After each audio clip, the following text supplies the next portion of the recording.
My daughter's fiancé demanded $50,000 for a wedding, or no wedding. My name is Anthony Romano. What Preston Whitfield IV didn't know was that his family's $4.2 million mansion was mortgaged through my bank. You see, Preston thought he was bullying some poor pizza shop owner. What he got instead was 24 hours later he was staring at foreclosure papers. Sometimes the most dangerous people are the ones who look harmless. I stayed completely silent during his racist rant.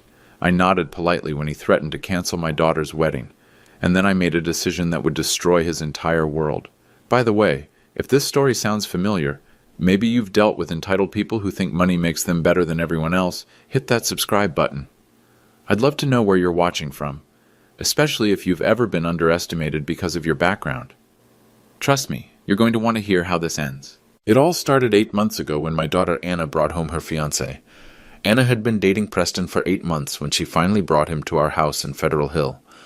I could see the disappointment in his eyes the moment he stepped out of his BMW and saw our neighborhood. Row houses, small yards, working families. I was wearing my usual Saturday clothes, jeans and a Providence College t-shirt that had seen better days. My 1995 Honda Civic with 240,000 miles sat in the driveway next to his spotless car. "So you're Anna's father," Preston said, extending a manicured hand. His Hermes belt probably cost more than most people make in a week. "Anna tells me you work in finance?" I noticed the pause, the careful word choice. "I work at a bank, yes." Anna jumped in quickly. "Dad's being modest. He's been with the same company for 25 years. What she didn't know was that I owned that company." Preston's smile was the kind rich people give to service workers. Polite, distant. He glanced around our modest living room, taking in the worn furniture, the family photos on the mantel, the framed picture of Anna's Stanford graduation. "Stanford," he said, examining the diploma. "Impressive. Must have been quite an investment for your family." The way he said investment made it clear he thought we'd struggled to afford it. He had no idea I'd paid her full tuition, 4 years, $320,000, without touching a penny of my real assets. "Anna worked very hard," I said simply. "Of course. Merit scholarships help so much, don't they?" Anna's face reddened. She'd never told him about any scholarships because there weren't any. She thought her father had taken out loans, made sacrifices. She didn't know that Stanford's yearly tuition was less than what Romano Financial made in an hour. "Dad," Anna said quietly, "Preston's family is hosting an engagement party next month at the yacht club." "The Newport Country Club," Preston added. "Been in my family for 4 generations. He was marking territory, establishing hierarchy, old money versus whatever he thought we were." "That sounds wonderful," I said. "It will be," Preston replied. "Though I have to be honest, Mr. Romano. Anna and I have been discussing the wedding, and we have some concerns about the venue situation." Here it comes, I thought. "Anna showed me the reception hall you suggested, Russo's on Federal Hill." He pronounced it like it was painful. "I'm sure it's adequate for certain celebrations, but our guest list includes partners from my law firm, family friends, business associates, people who expect a certain standard." Anna looked mortified. "Preston, we talked about this. I know, sweetheart, and I want to make this work. But we need to be realistic about what kind of wedding represents both our families appropriately. Both our families. He meant his family. Ours was just along for the ride. I kept my expression neutral, but inside something was shifting.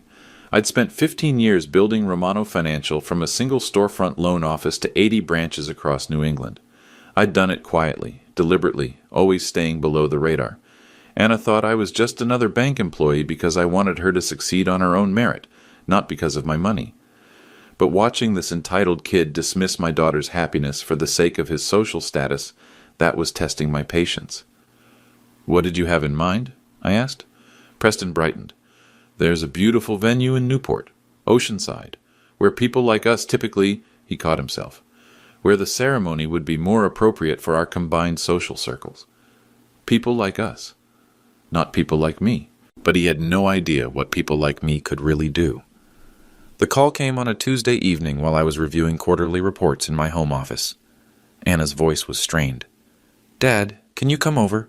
Preston and I need to talk to you about something important." 20 minutes later, I was sitting in their Cambridge apartment, a place I'd helped Anna secure, but she thought she was renting with student loan money. Preston had clearly been pacing. His usually perfect hair was disheveled, his tie loosened. "Mr. Romano," he began, "I want to be direct. Anna and I have been looking at wedding venues, and we've found the perfect location, the Chandler at Cliff Walk in Newport. I knew the place. Oceanside Elegance. $1,500 per person, minimum. It's beautiful, Anna said quietly. But it's expensive. How expensive? I asked. Preston cleared his throat. For the guest list we're planning, 200 people, the total would be approximately $300,000. Anna's face went pale. I could see her doing the math, thinking about her father's imaginary bank salary, wondering how we'd possibly afford it. That's quite a bit, I said. Which is why, Preston continued, I've been thinking about how to make this work for everyone.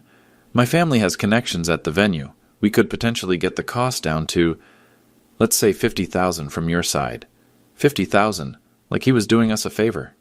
The thing is, he went on, this really needs to be decided soon. The Chandler books up years in advance. If we don't secure the date this week, we'll lose it. An ultimatum wrapped in urgency. Anna was staring at her hands. Dad, you don't have to. Actually, I do, Preston interrupted. Anna, sweetheart, you know how important this is to both our families. My parents have already started planning. They've invited the senator, the mayor, partners from 3 law firms. This isn't just a wedding, it's a networking event that will benefit both of us for years to come. Both of us. Again, he meant himself. And if we can't make it work? I asked. Preston's mask slipped for just a moment. Well, then we'd have to seriously reconsider our timeline. Maybe postpone until we can find something more financially feasible. The threat was clear. $50,000 or no wedding. Anna's eyes filled with tears. Preston, you're putting my father in an impossible position. I'm being realistic about our situation, he replied. Anna, your father works at a community bank. He's probably making, what, $60,000 a year? Asking him to contribute $50,000 to a wedding is already generous considering the proportional investment. $60,000 a year. If only he knew. I watched my daughter's face crumble. She was caught between the man she loved and the father she thought couldn't afford to give her the wedding of her dreams. What she didn't know was that $50,000 was what Romano Financial made in less than 3 hours. But more than the money, Preston had just revealed something crucial. He saw our family as beneath his. We were the charity case he was graciously allowing into his circle, as long as we paid the admission fee. I need some time to think about this, I said. Of course, Preston said quickly, but like I mentioned, we really need an answer by Friday. The Chandler won't hold the date much longer. 3 days. He was giving me 3 days to come up with money he assumed I didn't have. After I left their apartment, I sat in my Honda for a long time thinking. Anna was miserable. She was choosing between her family's financial security and her future happiness, all because Preston was too proud to have a wedding that didn't impress his country club friends. But here's what Preston didn't understand. I'd spent 25 years in banking. I'd learned to recognize certain patterns. Entitlement, arrogance, the assumption that money equals worth, and I'd also learned that information is power. That night, I called my compliance department.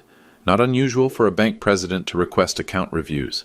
By Thursday morning, I had a complete picture of the Whitfield family's financial situation, Preston's trust fund, his father's business ventures, and most interestingly, the mortgage on their family estate, the beautiful 8-bedroom colonial in Newport, the one Preston had grown up in, the one his parents used for entertaining senators and mayors.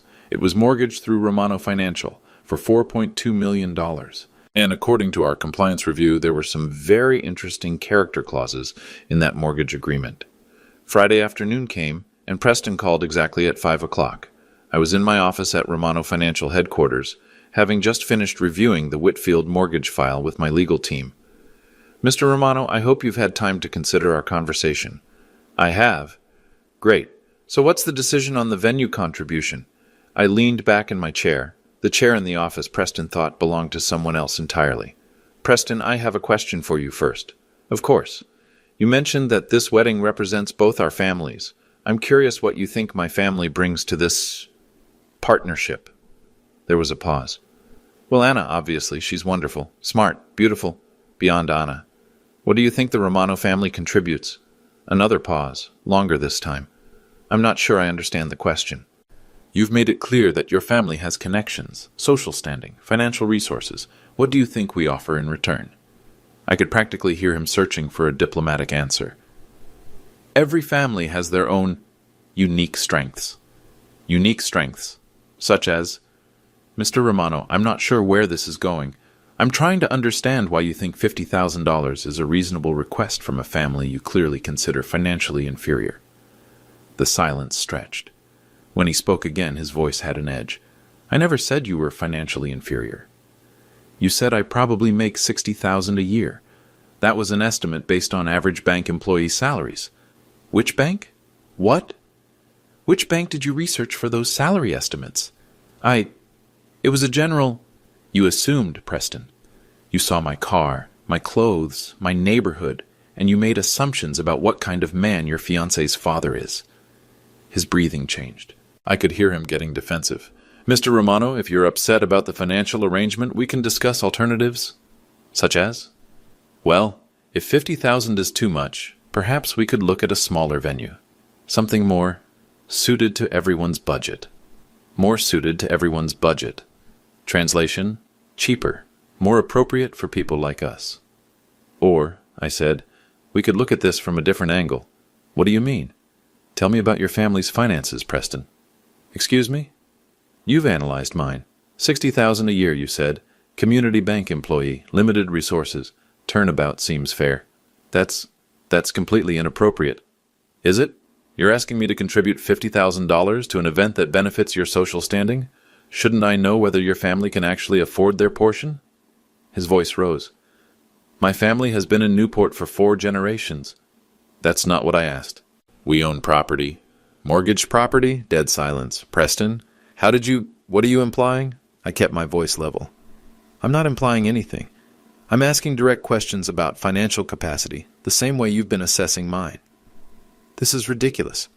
My family's financial situation is none of your business. But mine is yours? That's different. You're being asked to contribute, and your family isn't contributing? Of course we are, but how much? That's not 50,000, 100, more? I could hear him breathing hard. Mr. Romano, I don't appreciate this line of questioning. And I don't appreciate being treated like a charity case by someone who doesn't know the first thing about my actual situation. Your actual situation? You drive a 20-year-old Honda and live in Federal Hill. And what does that tell you about my priorities? It tells me you don't have money to waste on expensive cars and fancy neighborhoods. Or, I said quietly, it tells you that I don't need expensive cars and fancy neighborhoods to feel good about myself. Another long silence. Look, Preston said, his tone shifting to something meant to be conciliatory. Maybe we got off on the wrong foot here. The truth is, Anna is marrying into a family with certain expectations, social obligations. If your family can't meet those expectations financially, that's understandable. But we need to be realistic about what that means for the wedding, and frankly for Anna's future social position. There it was, the real message. Anna was marrying up, and our family needed to pay admission to the upper class, or accept a lower status permanently. So if I can't pay the $50,000, then we'll have to make adjustments. Find something more appropriate for the combined financial reality. And Anna's happiness? Anna will adjust. She's smart enough to understand that marriage involves compromise. Anna will adjust. Like she should be grateful for whatever scraps of dignity Preston was willing to throw her way. I see, I said. Preston, let me ask you one more question. What? Do you love my daughter? Of course I do. Enough to marry her if her family had no money at all? The pause that followed told me everything I needed to know. Mr. Romano, that's a hypothetical. No, Preston, it's the only question that matters. I hung up and looked at the Whitfield mortgage file on my desk. $4.2 million. Character clauses clearly defined. Legal grounds well established. Time for Preston to learn what financial reality actually looked like. That weekend, Anna invited me to lunch at a small cafe near Harvard Square. She looked exhausted, dark circles under her eyes that reminded me of her mother during her hardest days at law school. Dad, about the wedding thing with Preston. Anna, you don't need to explain anything. But I do. She stirred her coffee without drinking it. He's not usually like this. The pressure from his family is intense. They have these expectations about status and appearances that I'm still learning to navigate. Like she was the one who needed to change. What kind of expectations? Well, for example, his mother asked me last week what my father does for work. When I said banking, she asked which firm. When I said community banking, she got this look. Anna trailed off. What kind of look? Like she was disappointed, but trying not to show it. I sipped my coffee and said nothing. And Preston's father keeps making these comments about self-made people and how much he respects families who've worked their way up. But the way he says it, it sounds like he's patting us on the head for trying so hard. How does that make you feel, honestly? Sometimes I wonder if I belong in that world at all. Last month, Preston took me to a dinner party at his parents' house. Everyone was talking about their vacation homes and their children's private schools and their charity galas. When someone asked what I did, I said I was finishing my MBA at Stanford. This woman, I think she was a judge's wife, said, "How wonderful that you're getting an education. That must be such a priority for families like yours." Families like yours. The condescension was unmistakable. What did you say? Nothing. I just smiled and changed the subject. But later Preston said I'd handled it well, like I'd passed some kind of test. My phone buzzed. A text from Maria, my sister and Romano Financial's VP of Operations. Compliance completed the Whitfield review. Character violations documented. Emergency board meeting scheduled for Monday. You want me to prepare the foreclosure paperwork? I typed back, yes, and prepare the trust fund freeze documentation as well. Anna noticed me checking my phone. Sorry, Dad. Work emergency? Something like that. I put the phone away. Anna, can I ask you something? Of course. Are you happy? She was quiet for a long moment. I love Preston, I do, but sometimes I feel like I'm auditioning for a role in his life instead of just living my life. What would happen if you stopped auditioning? What do you mean? What if you just showed up as yourself? As Anna Romano from Federal Hill, whose father works at a bank and drives an old Honda. What if you stopped trying to translate yourself into something they'd find acceptable? She looked down at her hands. I don't know if Preston would still want to marry me. The honesty in that statement broke my heart and solidified my resolve. My phone rang. The caller ID showed Romano Financial Legal Department. I should take this, I said to Anna. Give me 1 second. I answered, This is Tony. Mr. Romano, this is David from Legal. We've completed the documentation you requested. The Whitfield mortgage contains clear character violation clauses. We have grounds for immediate acceleration. Do you want us to proceed? Schedule it for first thing Monday morning. Full legal review. Should we notify the account holders? I looked at Anna, still staring at her coffee, still wondering if she was good enough for people who should be grateful she even looked in their direction. Not yet. I'll handle notifications personally. I hung up and turned back to Anna. Sorry about that. No problem. Banking emergencies, right? If only she knew what kind of banking emergency this was going to be. Anna, I want you to remember something. You never have to apologize for who you are or where you come from. Anyone who can't see your worth doesn't deserve you. She smiled sadly. Thanks, Dad. I just wish it was that simple. It was about to be. The yacht club invitation arrived on elegant cream cardstock. The Whitfield family cordially invites you to celebrate the engagement of Preston Whitfield IV and Anna Romano. Cocktails and dinner at the Newport Country Club, Saturday, April 20th, 7:30 in the evening. Jacket required. Anna called me that Tuesday, excited and nervous. Dad, Preston's parents want to meet you properly. His mother said it's important for the families to get acquainted before we start serious wedding planning. Before we start serious wedding planning. Translation, before they decide whether we're acceptable. I'll be there, I said. Great. And Dad, maybe wear your navy suit? The one from Anna's graduation? Even she was worried about appearances. Saturday evening, I drove my Honda to Newport, past Preston's family estate, the one mortgaged through Romano Financial, and pulled into the yacht club's valet area. The attendant looked at my car like it was contaminated, but took the keys with professional courtesy. Inside, the club was exactly what I'd expected. Dark wood, brass fixtures, oil paintings of old men who'd probably never worked a day in their lives. The kind of place where membership was inherited, not earned. I found Anna and Preston at the bar, surrounded by about 15 people. Preston wore a blazer that probably cost more than most people's monthly rent. Anna looked beautiful in a simple black dress, but I could see the tension in her shoulders. Dad! Anna waved me over. Everyone, this is my father, Anthony Romano. The introductions began. Preston's father, Reginald Whitfield III, a thin man with silver hair and the kind of handshake that was meant to measure your worth. Preston's mother, Catherine, who looked at my department store suit with barely concealed disdain. Mr. Romano, Reginald said, Preston tells me you work in banking. That's right. Which institution? Here we go. Romano Financial. I'm not familiar with it. Local credit union? Something like that. Catherine Whitfield joined the conversation. How lovely that you could take time off for this. Banking hours must be so restrictive. Before I could answer, Preston's law school friend jumped in. Wait, Romano Financial? Is that the place with the branch next to the Pizza Palace on Federal Hill? Several people laughed. Actually laughed. Banking services in ethnic neighborhoods, another friend said. Must be interesting clientele. Anna's face was burning red. Dad's been with the same company for 25 years. Loyalty is admirable, Reginald interrupted, though I imagine the advancement opportunities in community banking are somewhat limited. Preston put his arm around Anna. Mr. Romano's done well for himself. Anna managed to get through Stanford after all. Managed to get through Stanford. Like it was a miracle that someone from our family could achieve something so basic. Yes, Catherine added. Anna mentioned scholarships were involved? Anna opened her mouth to correct this, but I caught her eye and shook my head slightly.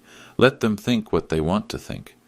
Education is important in our family, I said simply. Of course, Reginald said. Preston's told us about your resourcefulness regarding the wedding venue situation. $50,000 is quite a stretch for a family in your position. We appreciate the sacrifice. The sacrifice. Like I was selling blood to afford their son's wedding. Actually, Preston said, raising his voice so the whole group could hear, we're still working out some logistics. The venue we want requires a significant investment from both families. One of his mother's friends, an older woman dripping with diamonds, leaned in conspiratorially. The Chandler is divine, but so expensive. Maybe you should consider something more accessible. I know a lovely place in Cranston that does wonderful ethnic weddings. Ethnic weddings. I felt my jaw tighten. The thing is, Preston continued, Anna's family is dealing with some financial constraints. We're trying to find a solution that works for everyone. He was publicly humiliating us, making our supposed poverty part of the entertainment. Perhaps, Catherine suggested, you could have a lovely ceremony at Anna's family church and just do cocktails afterward. So much more intimate than these elaborate affairs. Anna looked like she wanted to disappear. This was her future family, discussing her wedding like it was a charity case they were graciously managing. You know, Reginald said, I remember when the Costellos married their daughter to that Portuguese fisherman. They had a beautiful ceremony at St. Maria's reception in the church hall. Paper plates, but lovely flowers. Sometimes simple is best. Paper plates.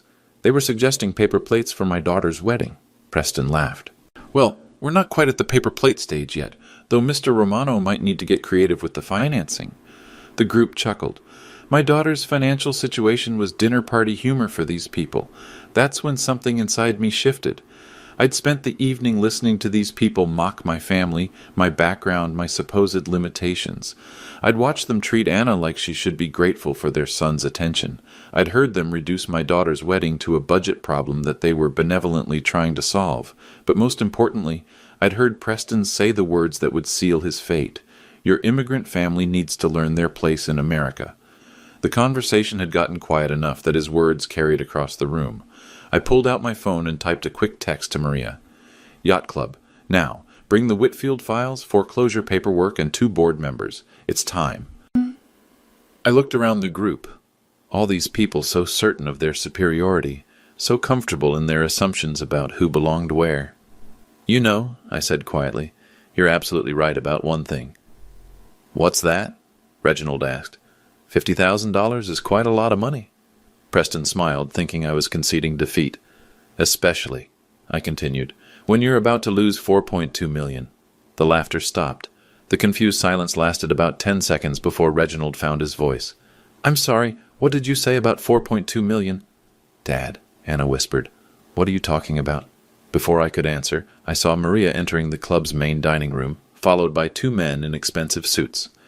She spotted me immediately and headed over, carrying a leather portfolio that everyone in banking would recognize as the kind that holds very important documents. Mr. Romano, she said as she approached, the emergency board meeting is complete. We have your authorization for the Whitfield account action. The blood drained from Reginald's face. Whitfield account. Maria looked around the group with professional politeness. Mr. Reginald Whitfield? I'm Maria Romano, Vice President of Operations at Romano Financial. We've been handling your family's mortgage for the past 8 years. Catherine's diamond bracelet clinked against her wine glass as her hand started trembling. There must be some mistake. No mistake, said one of the men with Maria. I'm James Patterson, Chairman of Romano Financial's Board of Directors. Mr. Romano, we've approved the action you requested. The account shows clear character clause violations. Preston looked confused. Wait, I don't understand. Mr. Romano, you said you work at Romano Financial, not for... I don't work at Romano Financial, I said calmly. I own Romano Financial. The silence that followed was absolute. You could hear the ice clinking in glasses from 3 tables away. Anna stared at me like I just announced I was from Mars. Dad, what? Romano Financial Group, Maria continued, opening her portfolio. 80 branches across New England, $2 billion in assets. Your father founded it 26 years ago with a $10,000 loan and built it into one of the region's largest privately held banking institutions. She handed me a document. The Whitfield Estate Mortgage, $4.2 million, originated in 2019. Current status: in violation of character clauses due to discriminatory behavior documented this evening. Preston's face had gone completely white. Character clauses? Standard provision in all Romano Financial mortgage contracts, said the board chairman. Borrowers agree to maintain community standards consistent with the bank's values. Discrimination based on national origin, economic status, or ethnic background constitutes grounds for immediate loan acceleration. Reginald found his voice. This is ridiculous.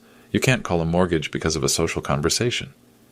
Actually, Maria said, Mr. Romano has full discretionary authority over all lending decisions, and given tonight's documented statements regarding ethnic neighborhoods, families like yours, paper plates for ethnic weddings, and the direct quote about immigrant families needing to learn their place in America, the bank considers this a clear violation of community standards. The older woman with the diamonds, the one who'd suggested ethnic weddings, looked like she was about to faint. Furthermore, Maria continued, our investigation revealed that Preston Whitfield's trust fund, currently valued at approximately $600,000, is also managed through Romano Financial's private banking division. Preston made a choking sound. Which brings us to the compliance issue, said the board chairman. Trust fund management requires character verification. Mr. Whitfield's behavior raises serious questions about his fitness to manage inherited assets responsibly. Anna was staring at me with a mixture of shock, confusion, and something that might have been pride.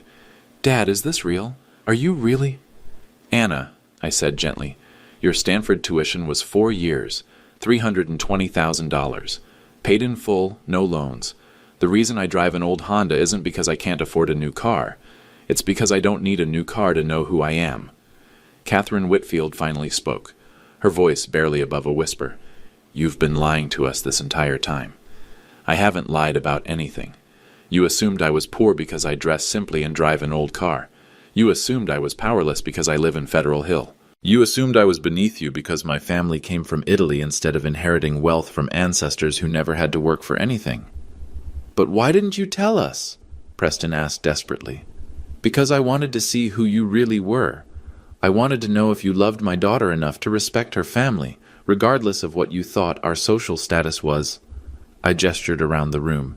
Instead, I watched you spend 8 months treating us like charity cases. I heard you laugh about ethnic neighborhoods and suggest paper plates for Anna's wedding. I listened to you demand $50,000 from a family you considered financially inferior. And tonight, I heard you tell me that my immigrant family needed to learn our place in America. Reginald tried to regain some composure. Mr. Romano, if there's been a misunderstanding... No misunderstanding, I said. You showed me exactly who you are, all of you, and now I'm showing you who I am. Maria handed me another document. Loan acceleration notice, 24-hour demand for full payment, $4.2 million due Monday at 5 p.m. Legal grounds, character clause violations as documented by bank officers present this evening. You can't do this, Catherine said, panic creeping into her voice. Mrs. Whitfield, said the board chairman, your family signed the mortgage agreement. Character clauses are clearly defined. Your son's behavior tonight, demanding money from families he considers inferior, making disparaging comments about ethnic communities, treating potential in-laws with contempt based on perceived economic status, violates multiple provisions. Preston turned to Anna desperately. Anna, you can't let him do this. We're getting married. Are we? Anna asked quietly. Because 5 minutes ago, you were entertaining your friends by talking about how my family couldn't afford to give me a proper wedding. You told them my immigrant family needed to learn our place in America. Just what, Preston? For the first time in 8 months, I saw my daughter's backbone, the strength that got her through Stanford, the Romano steel that I'd always known was there. Anna, Preston pleaded, your father is overreacting. This is all a misunderstanding. The misunderstanding, Anna said, her voice getting stronger, was thinking that I needed to apologize for my family to be worthy of yours. She turned to me. Dad, how long have you been planning this? Since the moment he told me my immigrant family needed to learn our place in America. Anna nodded slowly. And the $50,000 he demanded is what Romano Financial makes in about 3 hours. She looked around the room at all these people who'd spent the evening treating her family like an amusing charity case. Preston, she said quietly, we're done. Preston's face went through several shades of pale before settling on a sickly green. Anna, you can't be serious. This is our engagement party.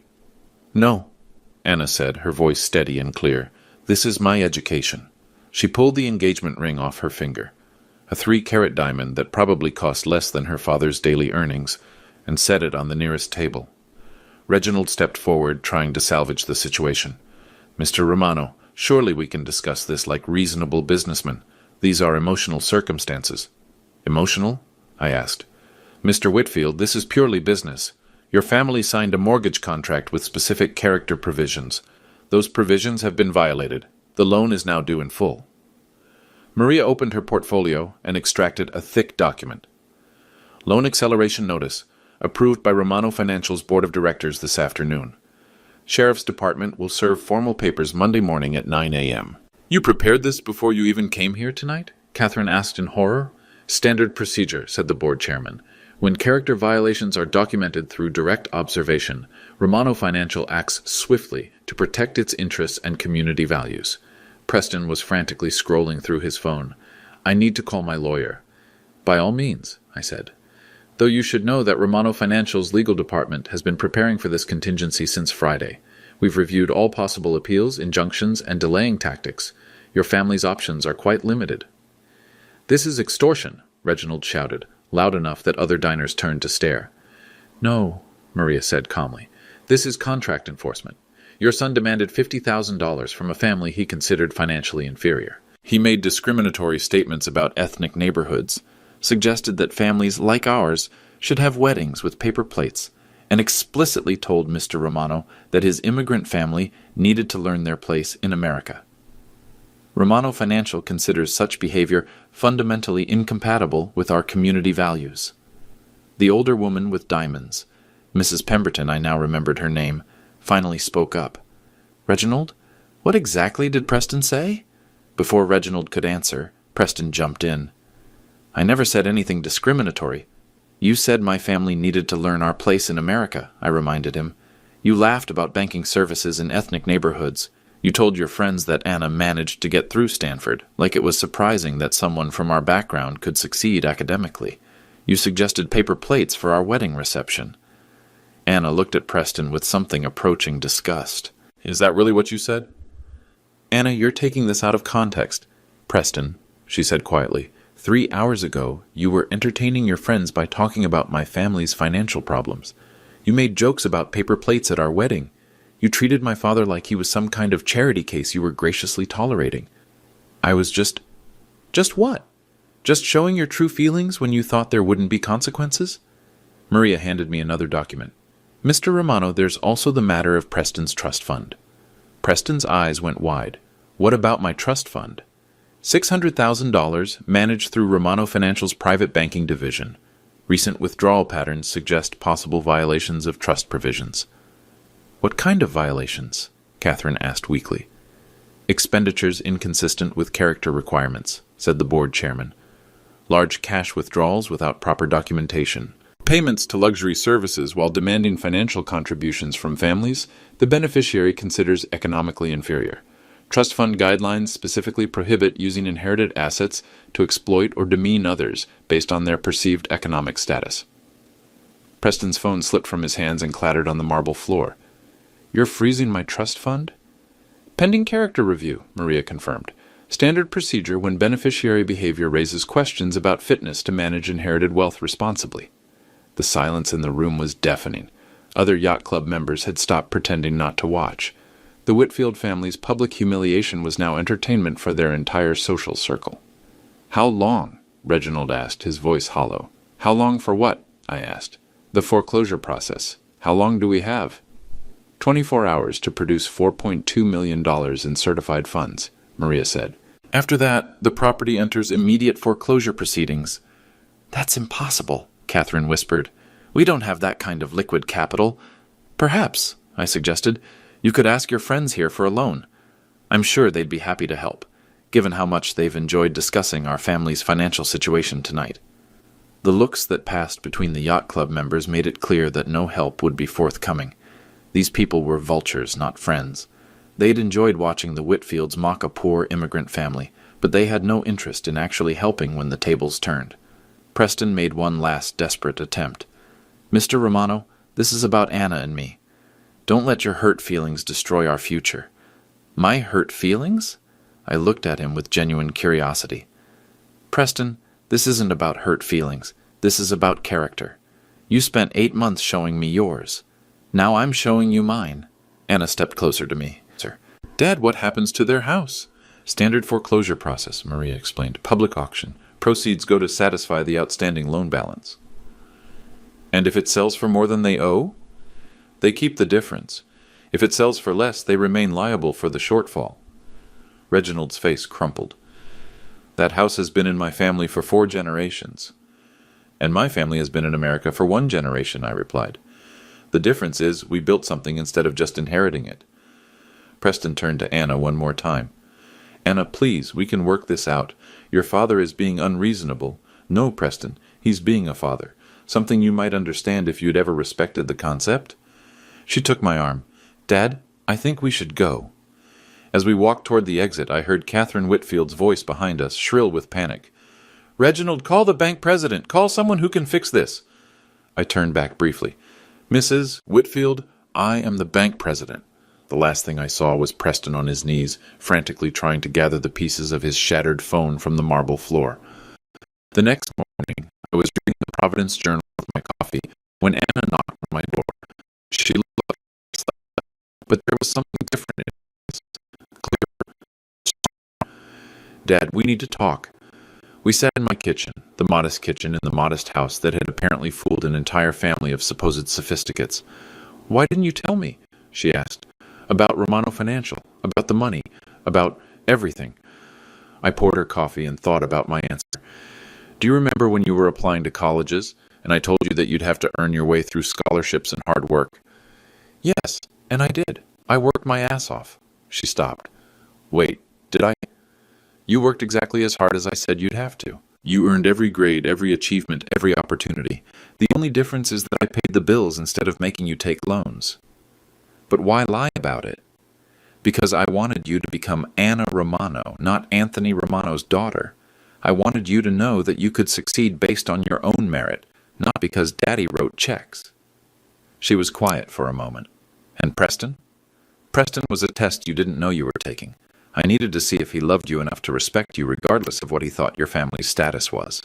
He failed. Spectacularly." Anna's phone buzzed. She glanced at it and shook her head. 20th call from Preston this morning and 15 text messages. Saying what? That he's sorry, that he didn't mean it, that his family is in crisis and he needs my help to fix this. How do you feel about that? She was quiet for a long moment, like I dodged a bullet. "Dad, last night when I was lying awake, I kept thinking about the last 8 months. Every time Preston introduced me to his friends, he'd apologize for something. My clothes, my car, my job plans. He was constantly managing other people's perception of me, like I was a project he was trying to fix. And now I realized that the problem was never me. It was him and them." She looked around our kitchen. "This house isn't a step down from the Whitfield estate, is it? It's a choice you made. Every choice I've made for 26 years has been about building something real instead of just displaying wealth. Your mother and I decided that family mattered more than status." Anna smiled for the first time in weeks. "Mom would have loved this, wouldn't she? Watching you take down those snobs. Your mother would have done it herself and probably with more style. My phone rang. Maria. Tony, you need to see the news. I turned on the television. Channel 10 News was running a story about the Whitfield foreclosure. The reporter was standing in front of their Newport estate with a foreclosure notice sign clearly visible on the front lawn. The Whitfield family, longtime members of Newport's social elite, facing foreclosure on their historic family estate after what sources describe as discriminatory behavior violating their mortgage agreement with Romano Financial Group. Anna stared at the screen. It's really happening. The story continued. Preston Whitfield IV, an associate at the law firm Pemberton and Associates, has reportedly been dismissed from his position following what the firm calls conduct incompatible with professional standards. The Whitfield family has declined to comment, but sources close to the situation describe discriminatory statements made during a social gathering at the Newport Country Club. They fired him? Anna asked. My phone buzzed with a text from Maria. Pemberton and Associates called this morning. They don't want any association with the situation. Also, 5 other Newport families have requested meetings about refinancing their mortgages through Romano Financial. Word spreads fast in small communities. I showed Anna the text. Other families want to switch to your bank? Apparently, some people are impressed by an institution that stands by its values. The news story was still running. Romano Financial Group, founded by Italian immigrant Anthony Romano, has become one of New England's largest privately held banking institutions. The company's motto, building communities, not just wealth, appears to be more than just marketing. Anna looked at me with something approaching awe. Dad, how big is Romano Financial really? 80 branches, 2,000 employees, about $2 billion in assets. $2 billion? We started with $10,000 and a belief that every family deserves respect regardless of where they came from or what they drive. Her phone buzzed again. This time she answered. Hello, Preston. I could hear his voice through the phone, desperate and pleading. Preston, stop, Anna said firmly. What happened last night wasn't some misunderstanding that we can fix with an apology. You showed me who you really are when you thought there wouldn't be consequences. More desperate pleading. No, Preston, I don't want to meet for coffee. I don't want to work this out. And I definitely don't want to help you convince my father to reverse the foreclosure. A pause. Because you spent 8 months treating my family like we should be grateful for your attention. You made jokes about our background. You demanded money from people you thought were poor. You told my father that our immigrant family needed to learn our place in America. You don't get to apologize your way out of that. She hung up and immediately blocked his number. How does it feel? I asked. Scary, but also free. Like, I don't have to pretend to be someone else anymore. My phone rang again. This time it was Judge Patricia Gonzalez, an old family friend. Tony, I just heard about the Whitfield situation. Is Anna okay? She's fine, Patricia. Better than fine. Good. Because I wanted you to know. 4 people called me this morning asking about your character. Apparently, some folks in Newport are trying to build a case that you acted improperly. And I told them exactly what I've known for 25 years. Anthony Romano is a man who keeps his word, honors his commitments, and doesn't tolerate disrespect toward his family or community. The Whitfields got exactly what they deserved. After I hung up, Anna looked at me with a question in her eyes. What happens now, Dad? Now? Now you get to be Anna Romano. No apologies. No explanations, just you? The news was still playing. The reporter had moved to downtown Providence, standing in front of Romano Financial headquarters. The immigrant success story that built an empire while staying true to its values. For Channel 10 News, this is Sarah Mitchell reporting. Anna squeezed my hand. I'm proud to be your daughter. 3 weeks later, Anna and I were having dinner at Russo's on Federal Hill, the same restaurant Preston had dismissed as inadequate for their wedding. The owner, Sal Russo, had insisted on preparing something special when he heard about Anna's engagement ending. Your daughter deserves better, he'd said simply, and any man who doesn't see that isn't worth the marinara sauce on his shoes. Anna was laughing more than she had in months. The stress lines around her eyes were gone. She looked like herself again. Dad, I have something to tell you. What's that? I got a call today from the Italian American Business Association. They want me to speak at their scholarship banquet next month about succeeding in business without compromising your values. That's wonderful. They also mentioned something about a $2 million scholarship fund that Romano Financial just established for first-generation college students. I smiled. Education is important in our family. You did that because of what happened with Preston, didn't you? I did it because every kid who works as hard as you did deserves the same opportunities, regardless of what neighborhood they come from or what their parents drive. Anna reached across the table and squeezed my hand. I'm proud to be your daughter, not because of the money, because of who you are. And I'm proud of the woman you've become. You stood up for yourself when it mattered. That took courage. I learned from the best. My phone buzzed with a news alert. The Whitfield estate had sold at auction that morning. A tech entrepreneur from Boston had bought it for $3.8 million. After legal fees and auction costs, the Whitfields would walk away with almost nothing. I showed Anna the notification. Do you feel bad for them? She asked. I feel bad that they chose arrogance over character, but I don't regret the consequences. Some lessons can only be learned the hard way. Anna nodded. Preston called one more time yesterday, from his parents' lawyer's office.